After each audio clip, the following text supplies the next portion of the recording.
We don't go to Ravenholm, they say. A town synonymous with fear, with dread, with a slow, painful end for those who were there when it fell. For the rest, it stands as a cautionary tale whispered to anyone foolish enough to entertain rebellion. Something wicked happened here. A calculated and merciless response to the resistance of humanity.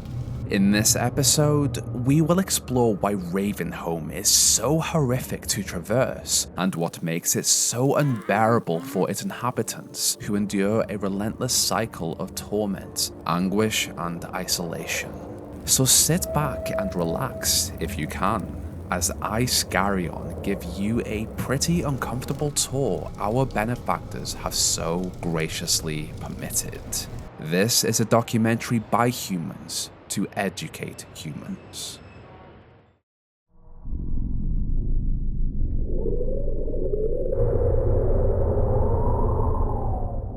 The scenic Ravenholm detour in Half-Life 2 is, arguably, both the best and most terrifying region in the entire game. Through its heavy reliance on sound design, claustrophobic streets, and environmental storytelling, it creates an atmosphere so immersive that we begin to understand what happened here, even as we are forced to experience part of the aftermath ourselves, navigating a town long frozen in ruin. The tonal shift from the warmth of Black Mesa East to the cold isolation of Ravenholm is jarring.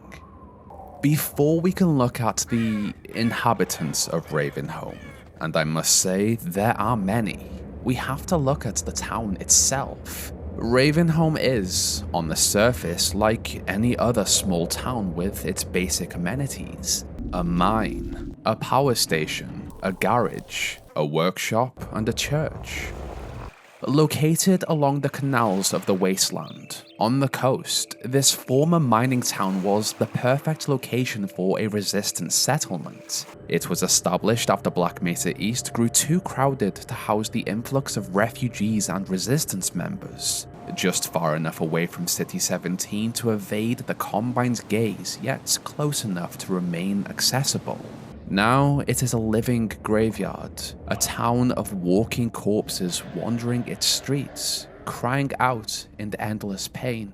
In many ways, Ravenholm is the inverse of City 17, where every corner, every citizen, and some would argue, every thought is monitored and controlled. Ravenholm is pure chaos. No order, only rot.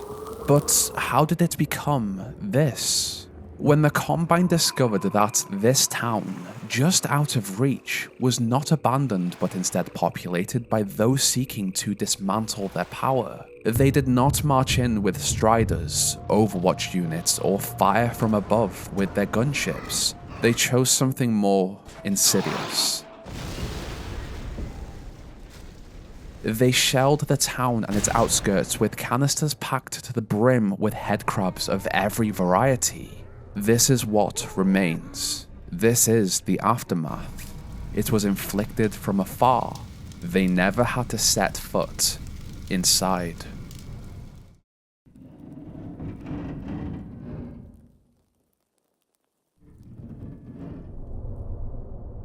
From the outer perimeter of Ravenholm, one of the very few exits from this place, thumps, thuds, screams, and howls can be heard in the distance. The monstrous cries of headcrab zombies twisted with anguish. The overwhelming force of these shells was too much for the population to withstand. Bodies lie scattered across the ground where they fell. From one tree hangs the severed lower half of a corpse, strung up in a grotesque display. Crows gather around it, pecking at the rotting flesh. It feels like a warning, a message to anyone who stumbles into this living nightmare by mistake. Throughout history, crows have gathered where conflict has ended. Battlefields, plague pits, abandoned settlements. In folklore, they are seen as omens, harbingers of death and decay. Access to the rest of the town comes only through a wooden workshop, a narrow, undignified threshold into what remains of Ravenholm.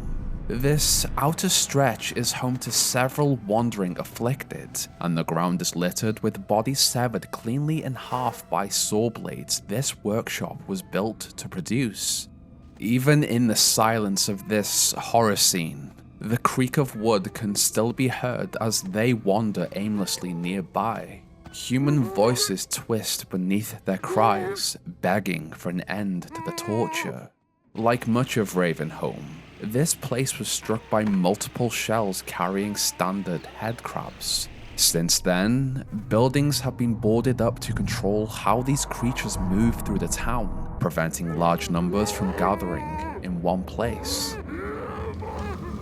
The center of Ravenholm carries the pungent smell of rot drifting through the howling breeze. It comes from a large pyre of burning spiked zombies. In death, the fire has released those trapped under the thrall of their parasites, but the stench remains. And this is not the only trap in the center of the town.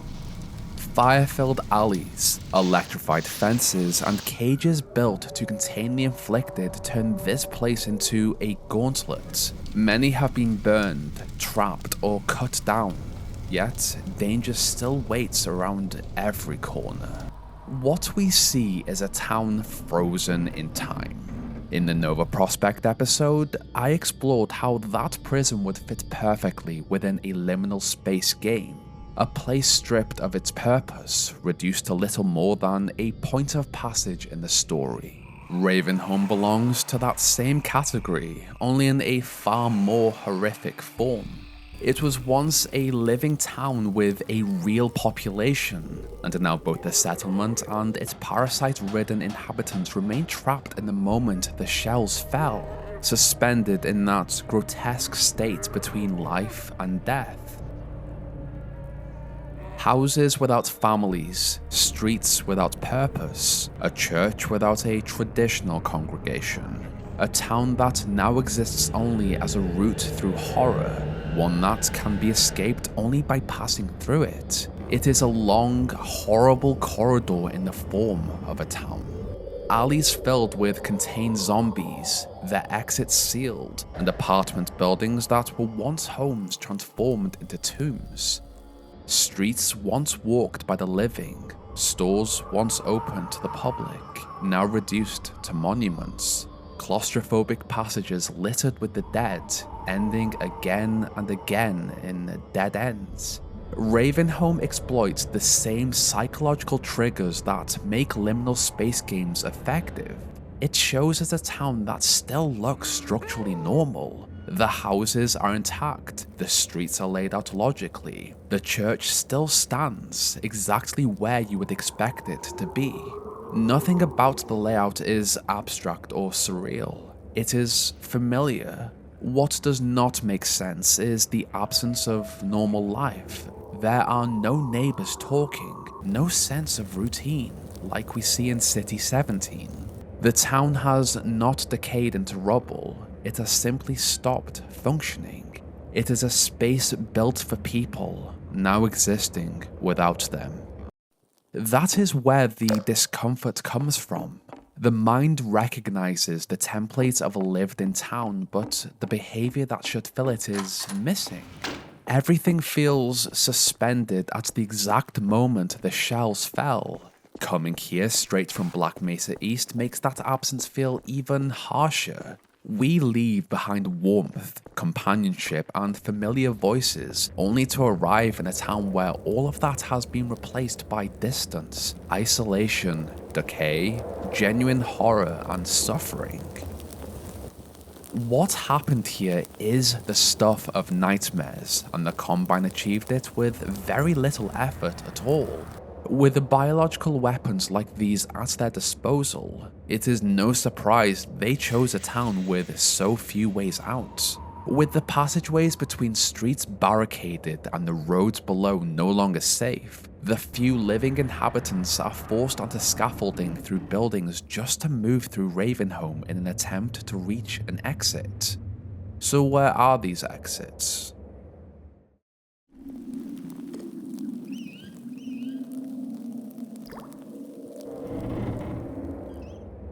Ravenholm is isolated from the rest of the wasteland with very few ways out. There is the tunnel to Black Mesa East, the mines, and if old Traptown footage is anything to go by, perhaps a port as well, though the leech-infested waters would make any attempt to swim to safety a death sentence. The Black Mesa East tunnel has long since been sealed, closed when the Resistance learned that the Combine had detected the town and began their bombardment. To preserve the wider movement, Ravenholm was sacrificed for the greater good. The tunnel now lies empty, secured by automated sentry turrets that open fire on anything biological they register as a threat. Beyond it lies the outer perimeter of Ravenholm, once occupied by Resistance members and refugees who had slipped beyond the Combine's gaze in City 17.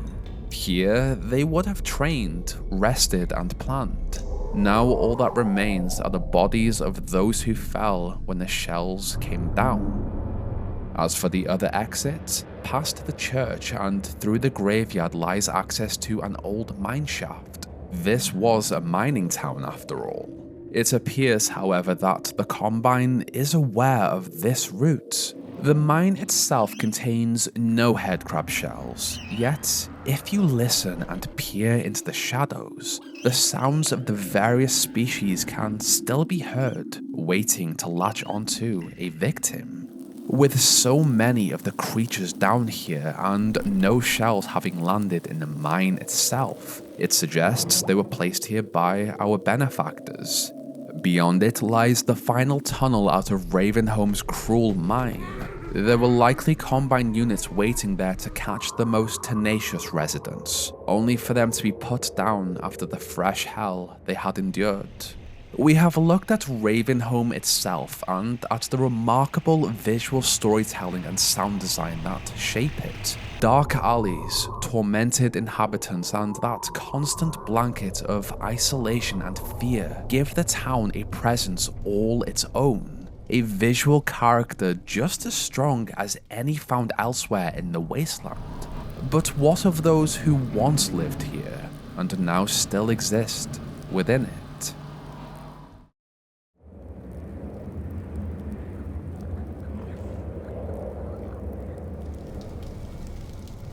It began suddenly, one day in the Resistance town of Ravenholm. Without warning, headcrab shells were bombarded into every corner of the settlement. This was once a symbol of hope for the Resistance, a place where people were sent after escaping City 17 and surviving the journey along the Underground Railroad, a route that did not always offer safe passage. At the end of that line, Black Mesa East presented Ravenholm as a place of sanctuary, a place to regroup, recover, and exist beyond the Combine's constant observation. We have to wonder which was the better fate, to live monitored and controlled by the Combine, or this. From the blood-stained cobbled streets to the barricaded buildings, we can see that the abandoned population reacted in the two most primal ways possible: fight or flight. Regardless of this instinct, the result was the same. The aftermath of this town remains frozen in time. Its scattered bodies and remnants still tell disturbing stories. To understand just how harrowing this is, my regular viewers will already know what these zombies are. But for newcomers, or those not yet informed what happens when one foolishly attempts to escape the barriers of their safe city, allow me to explain. The wasteland between settlements is a deadly place. The Combine keeps you safe from many of the extraterrestrial threats that arrived on Earth all those years ago. One such threat is the headcrab. It exists to latch onto the head of a human, yes, just like yours. Once attached, its beak pierces the brain and takes control of the body. you lose all function. I suspect those under the influence of a headcrab, these zombies, feel everything that happens to them as they rot and their bodies adapt to the parasites. They may be fully aware of the horrendous things they do, yet remain powerless to resist the violent urges imposed upon them. As headcrabs roamed the streets of their new home, some of Ravenholm's people fought back. Without regular ammunition to defend themselves, they were forced to get creative, relying instead on the tools around them. This workshop was the scene of, well, something utterly awful.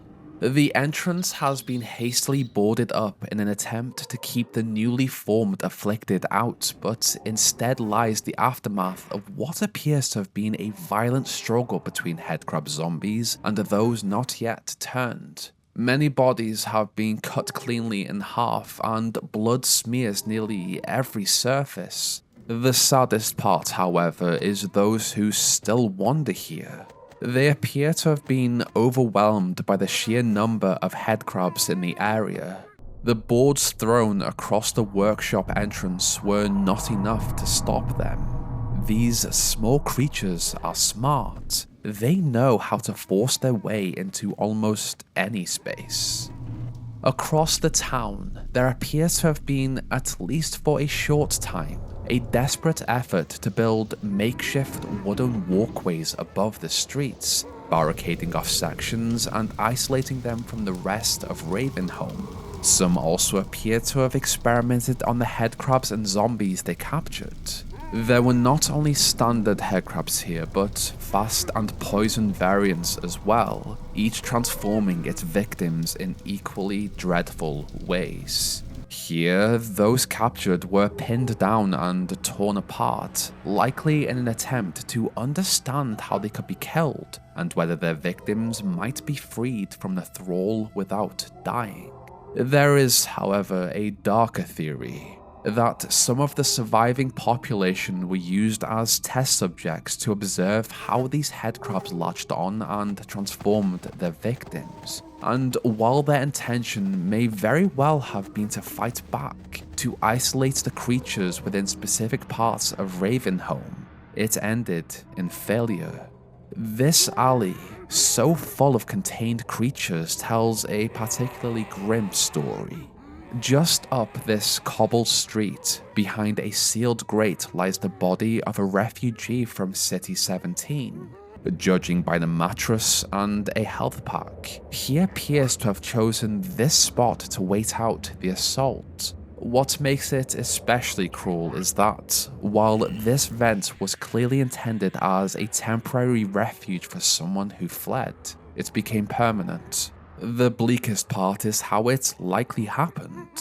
He would have stood no chance if this horde of zombies had already been there when he settled in. I suspect this person chose the vent as a hiding place, only for the alley outside to be selected as one of the routes used to herd the zombie population before being boarded in completely. If this is true, then a choice follows: attempt to escape through the horde, or remain there and starve. One of many refugees who survived the brutality of the Underground Railroad, only to die like this. Just imagine what those final moments might have felt like for this man. A shell lands just outside of the hiding place. Wind howls in the background. The pitter-patter of headcrabs and the distant shamble of zombies echo through the alley. Meanwhile, this person thought he had found a quiet corner to hide away. Elsewhere, other groups believed the power station would offer sanctuary, that sofas pushed against doors and dressers dragged across open thresholds would be enough to keep the infected out, but there was no escape, no real sanctuary. In the local apartment blocks, hallways were nailed shut and doors locked in the hope of holding the infestation back. None of it was enough. These sealed-off spaces became tombs instead, prisons for the bodies the headcrabs had claimed. So much pain, so much torment, So many left on the cusp of death, but not yet granted it. The scale of loss is staggering. Amid this horror, as the human population became something else with little choice in the matter, some chose to leave the world on their own terms. Was that a kinder fate than what was waiting for them otherwise? And now, hundreds of zombies simply wander and wait. Standard zombies lie where they transformed. Others remain trapped in the places their hosts once tried to hide. Poison zombies roam the streets in agonizing pain, their bloated, living corpses burdened by the poison headcrab still clinging to them. Fast zombies, twisted into something leaner and more vicious, stalk the rooftops in search of movements in the shadows. It is their roars we hear in the distance as we wander. Fires still burn, and these creatures drive their hosts through the traps that were set for them. Alleys fill with gas and set alight, a pyre, an electric fence that continues to buzz. The parasites do not care what their hosts feel, but the hosts, so limited in their control of the body and their ability to communicate with the outside world, still manage, in some sense, to vocalize their response to that pain. It is awful. Just listen to them.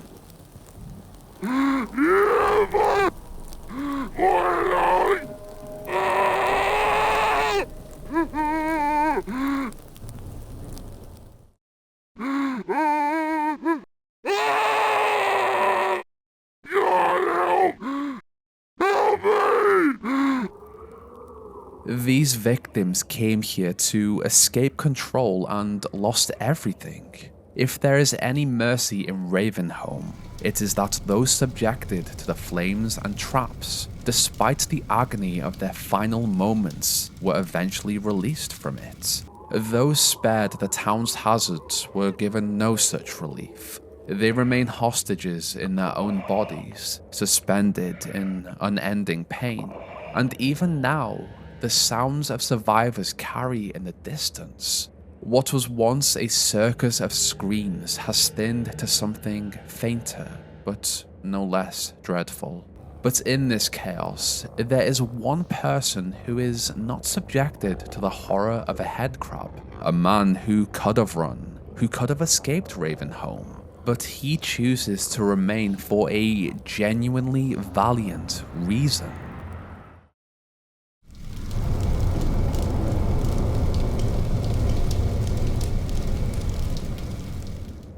While much of Ravenholm's population has fallen in the time since the shells came down, one man still lives. He survives in the shadows, high above in secured rooms, removed from the dangers below. Time, however, has not been kind to his mind. To watch everyone around you succumb to such an appalling fate would break anyone. He goes by Father Grigori, and he endures a lonely, soul-crushing existence.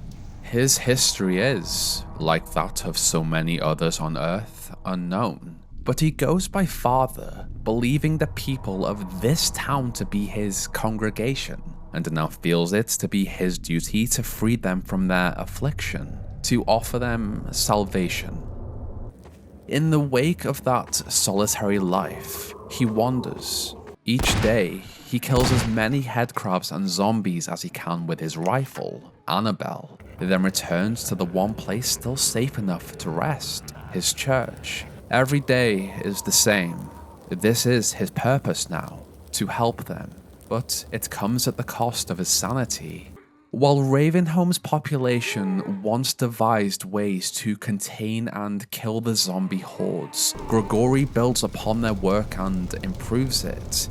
He constructs crush traps from cars, he connects generators to fences, he places gasoline canisters throughout the town in the hope that one will ignite on contact with the flame. Something made all the more likely when a headcrab runs through fire and leaves a trail behind it. Most notably, He uses car engines and serrated blades to create spinning traps that decapitate wandering headcrab zombies. He wakes, he wanders, he waits. The town howls around him. He looks out upon his unruly flock and dreams up new ways to free them. Once, he had far too much time on his hands. Now, he has time for nothing but the work of salvation. Each trap, through its brief moment of pain for the afflicted, is awful, is essentially a balm for their condition. There is no rest in Ravenholm, and there is always more work for this man to do.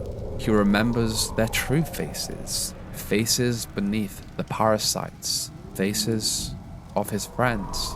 And as he moves through the town, every second offers the chance for another headcrab or zombie to fall to a trap. He chooses to stay here and will not leave until these people are free. It is a lonely existence, but one he believes is necessary.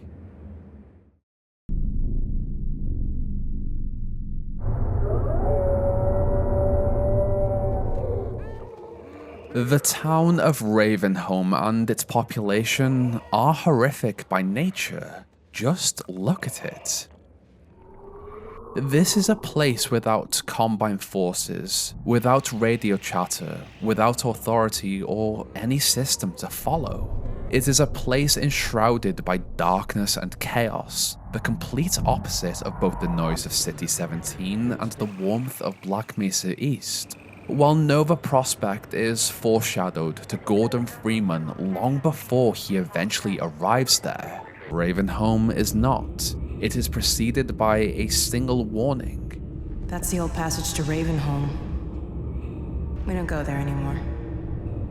A place he is forced to traverse if he wishes to continue his journey. And for a time, he offers Grigori some company as they move through the town, battle through the graveyard that has not yet been cleared, and then bid each other farewell. Ravenholm is a dark town, but when you explore it properly, when you listen for the cries in the distance and realize there may still be survivors out there somewhere, when you come upon a barricaded door with a pair of zombies trapped inside and understand that these were once two people hiding from the onslaught, it becomes something far worse. The Combine committed many atrocities during their time on Earth. The enslavement of humanity, stalkers, the suppression field. But Ravenholm is not merely evil, it is sinister, methodical, genuinely diabolical. This is why it lingers in the mind of every player who passes through. The eventual fall of the Citadel obliterated the land around it, and given Ravenholm's proximity, it is widely believed the town was destroyed with it. Whether Grigori was still there when it happened is unknown, but if he was, that surge of power would have freed both him and his flock from their torment in a cleansing fire.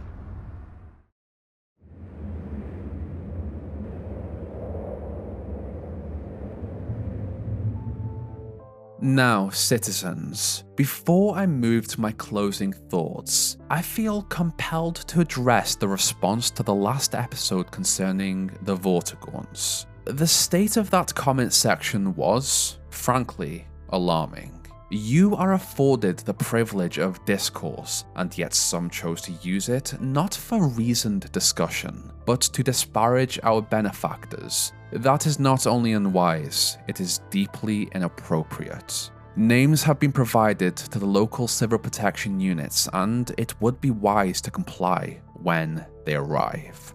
All jokes aside, that was one of the best comment sections I've seen. People who love these games coming together to talk about it, their views on Vortigauns, and the nuance on good and bad. I don't know if I clarified it well enough in the episode, but I believe they're genuinely good, but they were in an awful position. Anyway, Ravenholm is a fan favorite chapter, and for good reason. I think I've explained why enough in the video itself, but even now, decades after playing it for the first time, I still remember my anxiety and fear of turning corners, of hearing the headcrabs, and on replays, trying to get through the town only with the gravity gun. Once again, I made a strong effort to use in-game sounds to amplify just how awful Ravenholm is. As this wasn't a typical lore video, I didn't do the whole chronological story, but I think I got most of the lore in there while exploring the bad things that happened. On the opposite of bad things, look how incredible the thumbnail is for this video. My thumbnail artist chick once again nailed it. Here is Father Grigori in all his glory. That was everything I wanted to say, so if you liked the video, like it, dislike it if you did not, and let me know what you thought in the comments. Subscribe if you're not already. If you have the ability to hype the video, that would be brilliant too. I still have no idea what that is. At last, a huge thank you to those who help support on channel members and Patreon, in which I do my best to post early access content, scripts, and even thumbnails and the different variations I go through in the creation process. Queen Arby, Lewis, Oren X, Drakey Phoenix, Daniel Cal Drawings, 501st Clone Boy, Ruben Mendoza, Imperial Embers, Canifex, Jimsy, Average Soul, Azu, Jonas, Yali Rodriguez, Detroit, Motzi, Brina Lee, Jacqueline Lavelle, King Jack, Lifeblood, Reaper Gaming, Mamet, Kai the Zin, Zuni115, Full Classic Source, Pooncake, Pointless Man 47, Super Rifle, Frankie, Tiki, and Epic Stuff Thing channel. What did you think of this style? It's something I'm still experimenting with. Did you struggle through Ravenholm when you played through? And what would you like me to cover next? This is where our story ends. Check back soon for a new one.